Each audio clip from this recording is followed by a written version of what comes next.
The book of Genesis, chapter 3. The serpent was the shrewdest of all the wild animals the Lord God had made. One day he asked the woman, "Did God really say you must not eat the fruit from any of the trees in the garden?" "Of course, we may eat fruit from the trees in the garden," the woman replied. "It's only the fruit from the tree in the middle of the garden that we are not allowed to eat. God said you must not eat it or even touch it.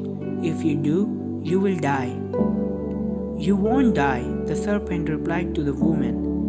"God knows that your eyes will be opened as soon as you eat it, and you will be like God, knowing both good and evil." The woman was convinced. She saw that the tree was beautiful and its fruit looked delicious, and she wanted the wisdom it would give her. So she took some of the fruit and ate it. Then she gave some to her husband who was with her, and he ate it too. At that moment, their eyes were opened, and they suddenly felt shame at their nakedness. So they sewed fig leaves together to cover themselves.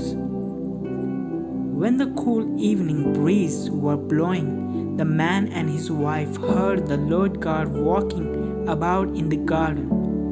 So they hid from the Lord God among the trees. Then the Lord God called the man. "Where are you?" He replied, "I heard you walking in the garden, so I hid. And I was afraid because I was naked." "Who told you that you were naked?" the Lord God asked. "Have you eaten from the tree whose fruit I commanded you not to eat?" The man replied, "It was the woman you gave me who gave me the fruit, and I ate it." Then the Lord God asked the woman, "What have you done?"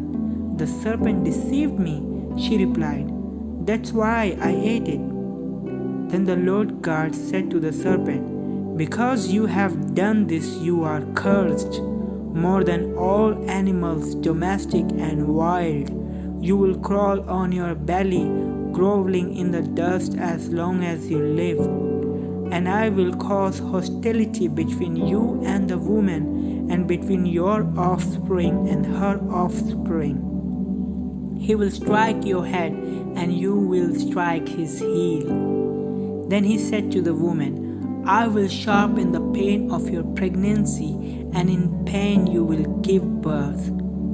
And you will desire to control your husband, but he will rule over you." And to the man he said, "Since you were listened to your wife and ate from the tree whose fruit I commanded you not to eat, the ground is cursed because of you. All your life you will struggle to scratch a living from it. It will grow thorns and thistles for you, though you will eat of its grains. By the sweat of your brow you will have food to eat until you return to the ground from which you were made. For you were made from dust, and to dust you will return." Then the man Adam named his wife Eve, because she would be the mother of all who live. And the Lord God made clothing from animal skins for Adam and his wife. Then the Lord God said, "Look, the human beings have become like us, knowing both good and evil. What if they reach out, take fruit from the tree of life and eat it? Then they will live forever." So the Lord God banished them from the Garden of Eden, and he sent Adam out to cultivate the ground from which he had been made.